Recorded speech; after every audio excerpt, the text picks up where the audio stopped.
These lectures are part of the Great Courses. The Great Courses cover a broad array of university-level disciplines. The lectures in each course are either 30 or 45 minutes long. By listening for less than an hour a day, you can finish even the longest course in just weeks. Browse our catalog or website at thegreatcourses.com and imagine how much you could learn if you spent just 30 minutes a day for the next year in the best college classrooms in the world. The lecturers are university professors carefully selected by the Great Courses and its customers for intellectual distinction and teaching excellence.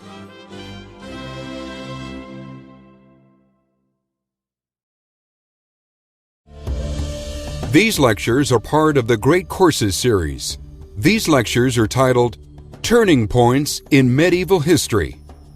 The lecturer is Dorsey Armstrong. Professor Armstrong is Associate Professor of English and Medieval Literature at Purdue University. She received her A.B. in English and Creative Writing from Stanford University in 1993 and her Ph.D. in Medieval Literature from Duke University in 1999. She specializes in Middle English language and literature, Arthurian literature, Anglo-Saxon language and literature, and gender and feminist studies. Dr. Armstrong is the author of Gender and the Chivalric Community in Malory's Morte d'Arthur and Sir Thomas Malory's Morte d'Arthur, a new modern English translation based on the Winchester manuscript. She is editor-in-chief of the academic journal Arthuriana and is at work on a critical study of geography in the late medieval Arthurian legend.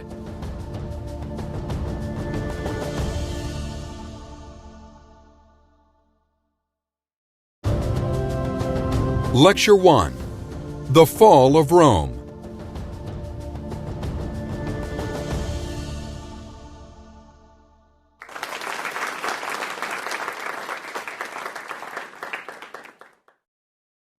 Welcome to this lecture series on turning points in the Middle Ages.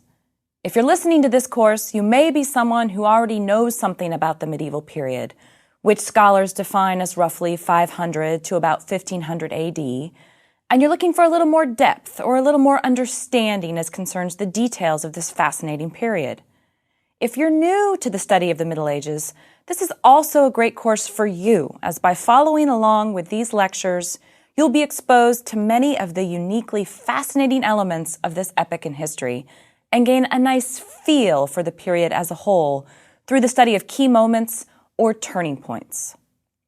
What makes the approach of this course unique is that every one of the turning points discussed here point us toward or are aiming us at what many scholars have chosen to call the Renaissance or the early modern period, and then beyond toward the present day. The seeds of the Renaissance or early modern are sown deep in the medieval period, and the examination of key turning points in this lecture series underscores how this is so and why it is important. What such an approach reveals is how all human history is ultimately interconnected. By recognizing and appreciating those connections and turning points, we better understand ourselves and the world we live in. It's appropriate, I think, to begin any exploration of the Middle Ages and subsequent periods like the Renaissance or the early modern with what is arguably the most significant turning point in the Western world, and this is the fall of Rome. Now, as most of you probably know, the Roman Empire was one of the greatest institutions created by humans ever to exist on this planet, and at its apogee, which is somewhere around the early 3rd century AD, the Roman Empire extended across Europe, all the way into what today we call the Middle East, across the Mediterranean into North Africa, and all the way west to the edges of Britain. No other entity or idea is as key to our quest to understand the medieval world and its turning points than the Roman Empire is. Its art, its culture, engineering, systems of governance and bureaucracy, religious influence, philosophies, road building, and military, to name just a few of its key elements, profoundly influenced the medieval societies that succeeded Rome in all sorts of ways.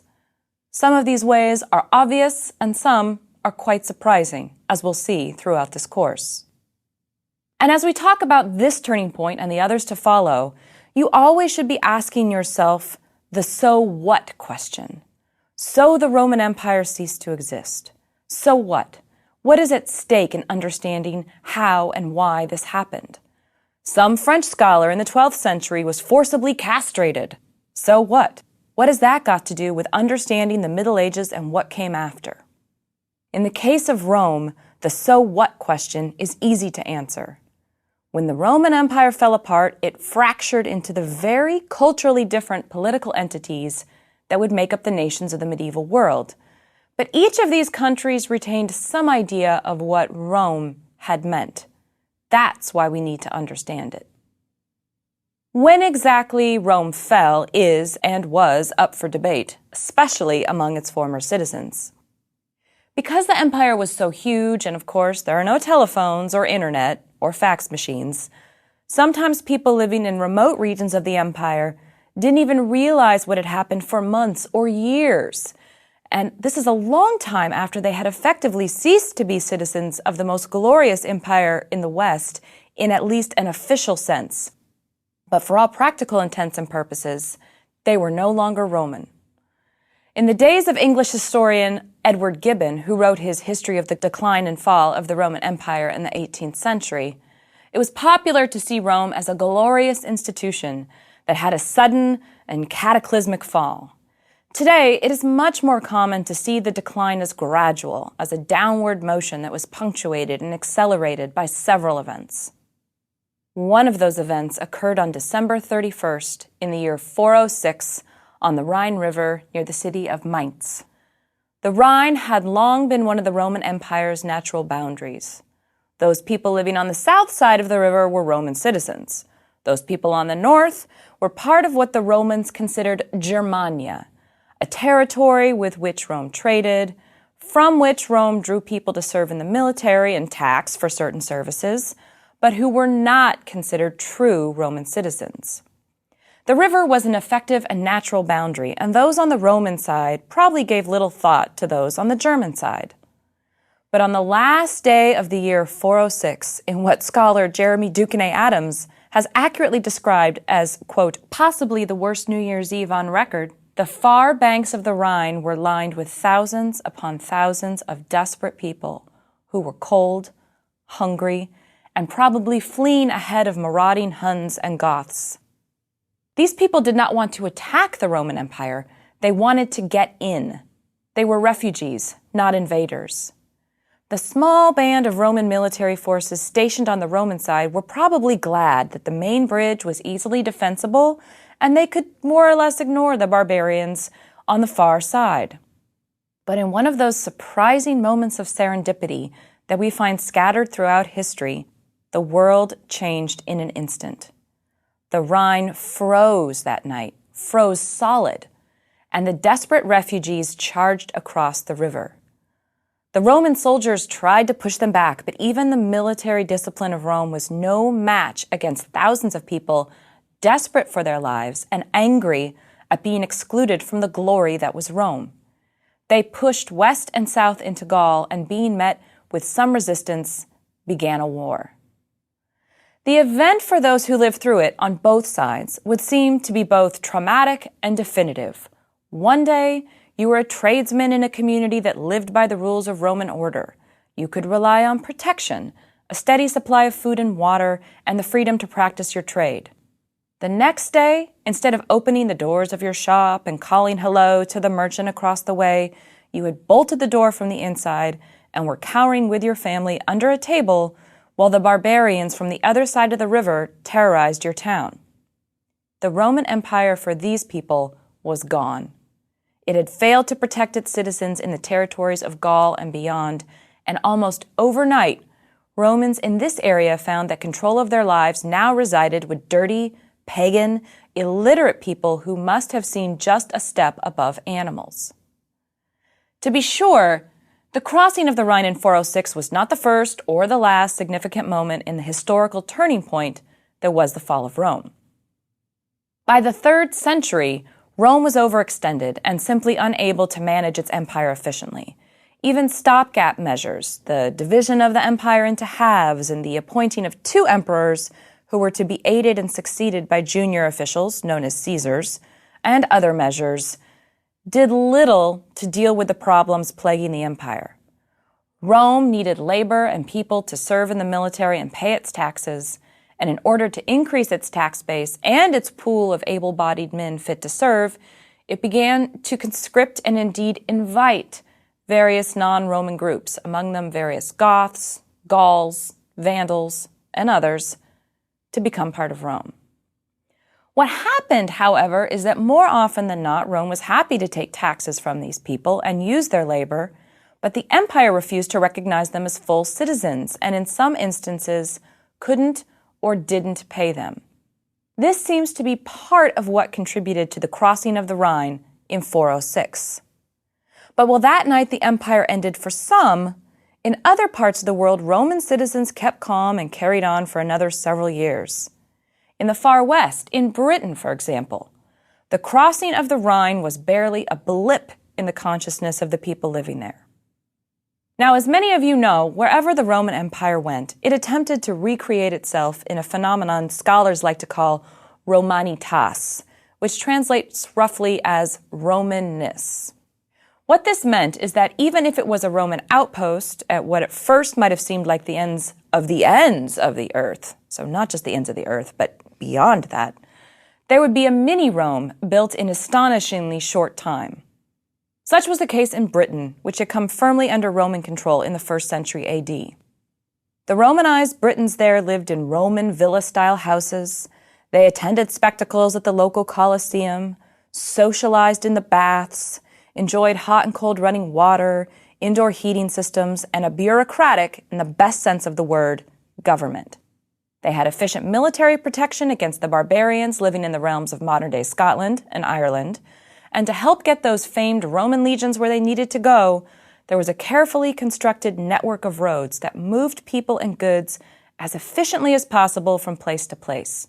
In fact, 1,000 years after Rome had left Britain, the Roman roads were still the best in the land, and many modern highways in Britain follow the route of the original Roman roads, so cleverly were they laid out. But everything about this changed in 410, even though the Roman citizens living in Britain didn't even realize it at first. As I noted a moment ago, Rome had been in an ever-expanding crisis since the 3rd century, which, cleverly, scholars refer to as the crisis of the 3rd century. And in the late 4th and early 5th centuries, more and more legions were pulled out of Britain to try and shore up the empire at its heart. The Romano-Brits were probably concerned with this, but they had been citizens of Rome for nearly 400 years, longer than the U.S. has been a country. Of course reinforcements were coming back soon. This was Rome, after all, they surely thought. But then, the capital itself was sacked by the Goths and their leader, Alaric, put himself on the throne as emperor. Like those barbarians on the far side of the Rhine in 406, the Goths wanted to be a part of the empire more than they wanted to conquer it. They paid taxes, served in the military, and were understandably upset at not being accorded the full rights of Roman citizens. As was probably the case with the legion stationed on the Rhine, those senators and soldiers in the empire's capital found it hard to imagine an attack on the heart of the empire itself. So when the attack did come, it was profoundly unsettling, both physically and psychologically, and it affected those living on the edges of the empire as much or more than those living in the capital.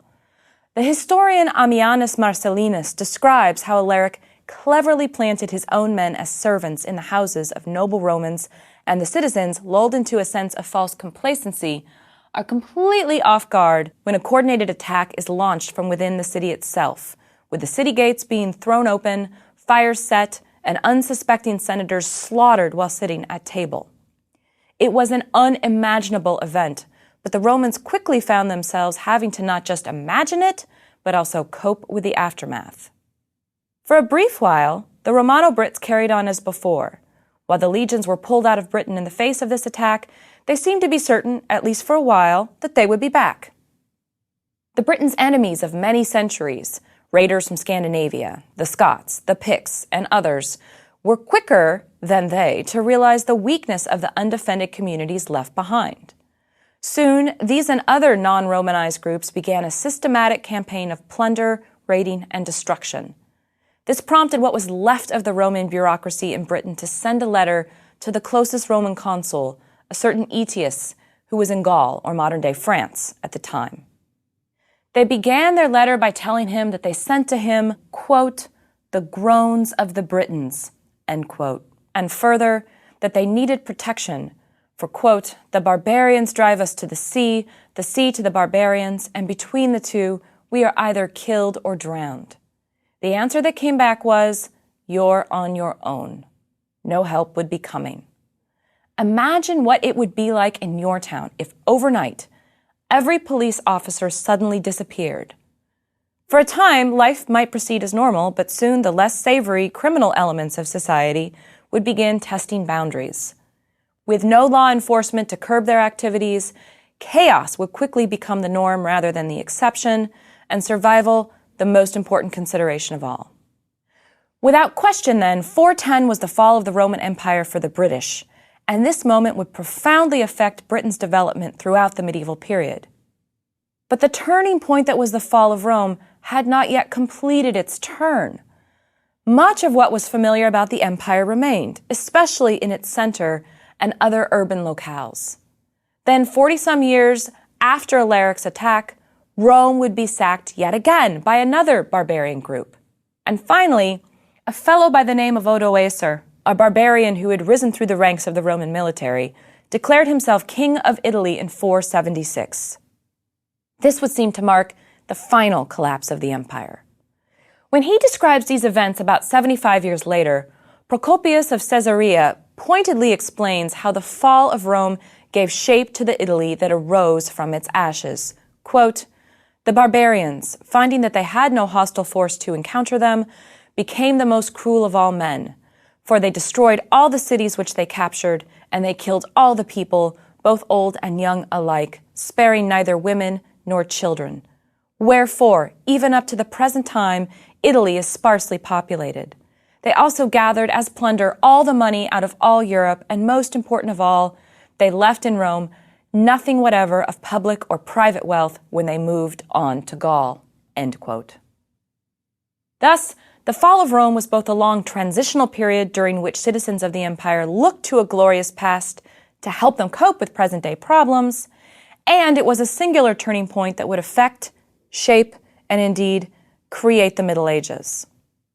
The fall of Rome is a perfect turning point to begin this lecture series for many reasons, not least of all because it serves as a mirror image, a companion illustration, and complement to the major theme of this lecture series, that the turning point of the Middle Ages into the Renaissance is not really a turning point at all, but rather the seeds of the Renaissance, or early modern period, were sown at key moments during medieval times.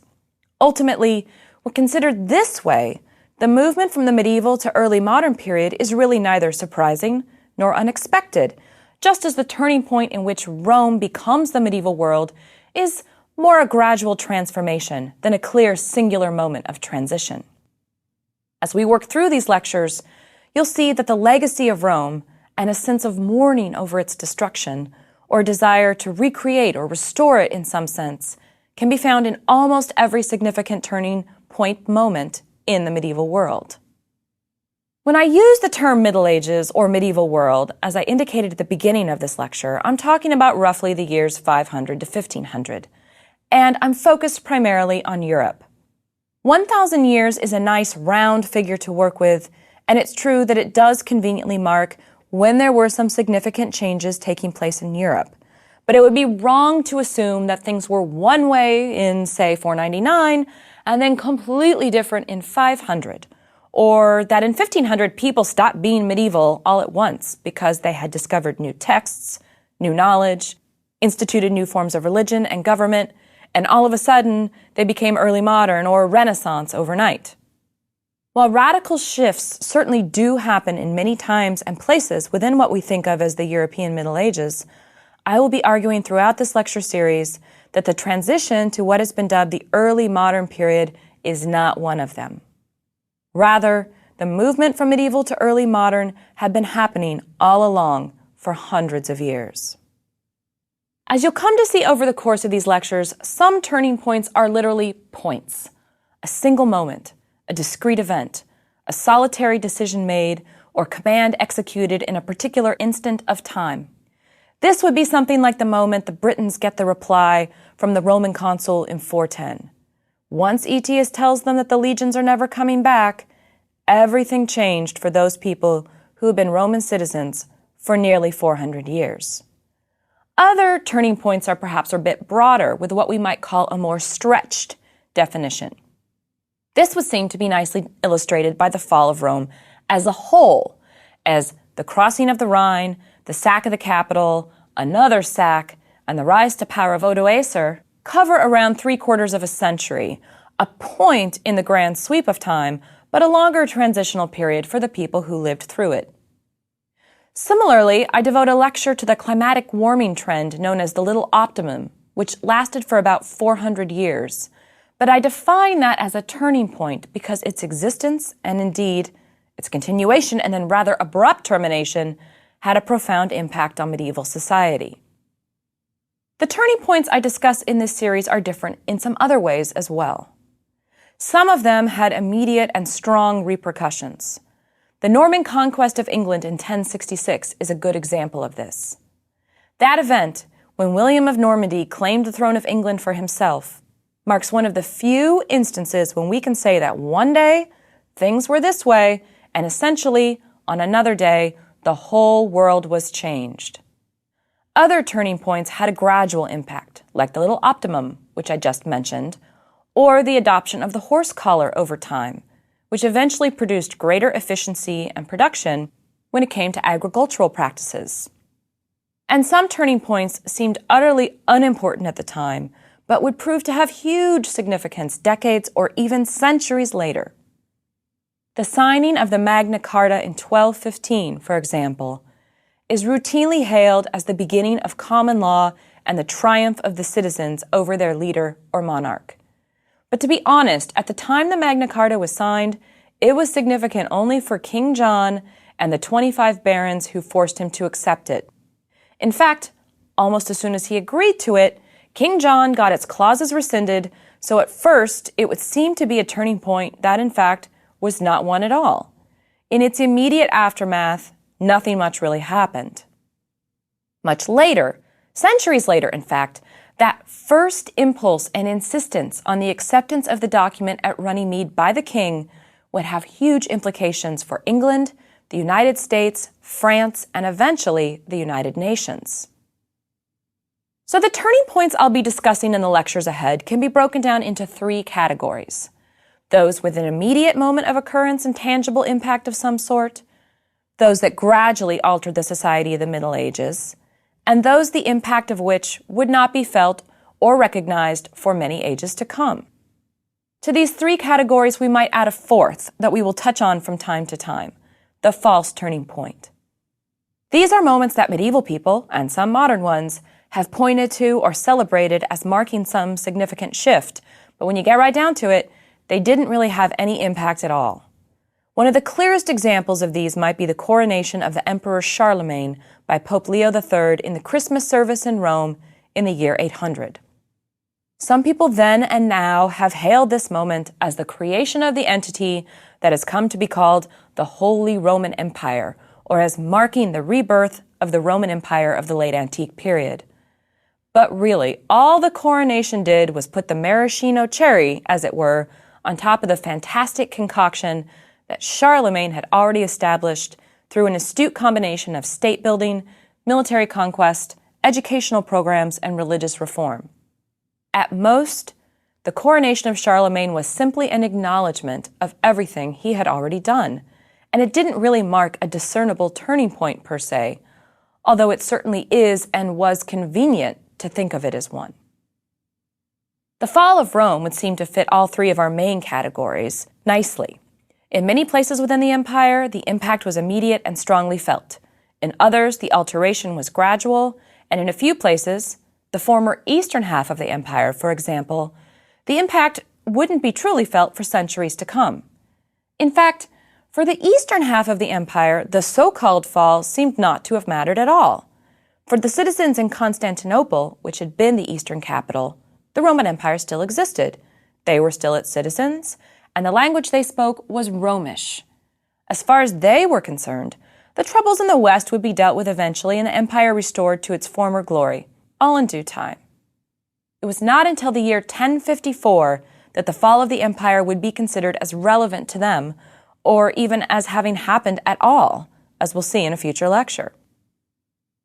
So we have different kinds of turning points, but they are all similar in that they profoundly altered the shape and direction of society, whether or not those alterations come early or late.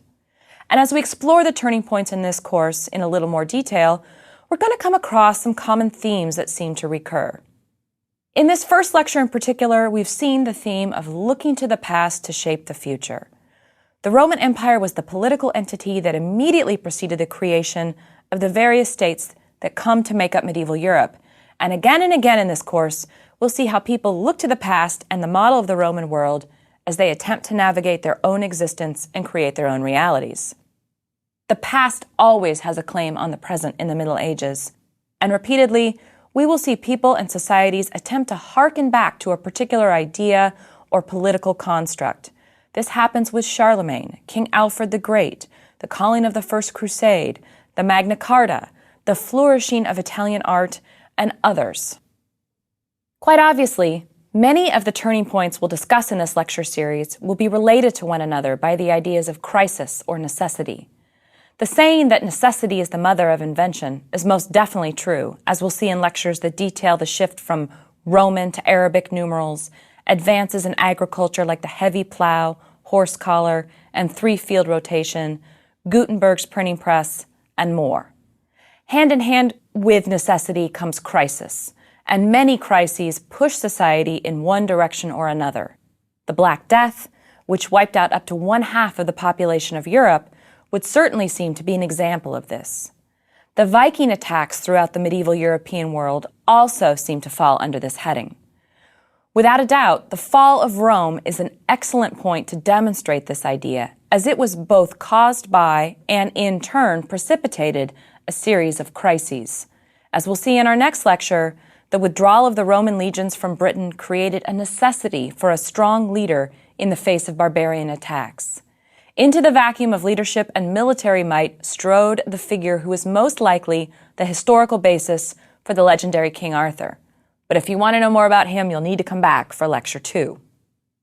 The other side of the coin of necessity and crisis might be termed serendipity, an unexpected and unlooked-for event that altered life in profound ways. For those on the other side of the Rhine in 406, the freezing over of the river was exactly that. Now, some events that don't seem serendipitous at first glance later turn out to be. King Alfred's burning of a peasant woman's cakes, the aforementioned Viking onslaught of the late 8th and early 9th centuries, the onset of the Little Optimum, even the Black Death and the castration of the scholar Peter Abelard could fit into this category. Obviously, as just the few points I've touched on here suggest, many turning points of history were the result of individual personalities. People like the Goth Alaric, in the case of the sack of Rome, and in other examples, as in the case of William of Normandy, Alfred the Great, Charlemagne, the Italian poet laureate Petrarch, Eleanor of Aquitaine, and Peter Abelard, the force of will of these individuals was so great that the world around that person was profoundly affected by their personal beliefs and desires. At the other end of the spectrum from individual personality are turning points which come into being because a series of forces have worked together to produce a particular crisis moment or opportunity. The moment in 1341 when Petrarch crowned himself the first poet laureate since the days of the Roman Empire would seem to be one example of this. For while Petrarch's act marked a definite turning point when it came to literature and the arts, the situation that made this possible arose from a number of social forces that came together in exactly the right way and exactly the right moment to produce this event. Obviously, as the example of Rome suggests, none of these categories or themes are really mutually exclusive, and many of them overlap or work in tandem to produce a particular moment or turning point in the history of the medieval world. If we keep these themes in mind throughout the progression of this course, if we are continuously aware of the power of the past, necessity and crisis, serendipity, individual personalities, and impersonal broad historical and social movements, we are better able to get a handle on, as it were, the key events, ideas, and people that shaped the medieval world. We will be better able, too, to understand the intricate interworkings of these thematic elements. Let us go back now to the year 410 and the former Roman territory in Britain. In the tumultuous years that followed the withdrawal of the legions, the Romano-Brits did their best to cope with an onslaught of invaders from Ireland, Scotland, Scandinavia, and the continent. Things were chaotic until one man, the historical basis for the legend of King Arthur, rose to prominence and in a decisive military victory at Mountbatten changed history forever. His victory was a turning point not only for British history, but for medieval literature as well, and the impact of this turning point was felt both in the moment and also down through the centuries until the modern period. The ideals of the Arthurian world gained renewed vigor and popularity as the medieval world segued into the early modern or Renaissance, and arguably, the legend of Arthur is more powerful today than it ever has been, as we will see in our next lecture. I hope you'll join us.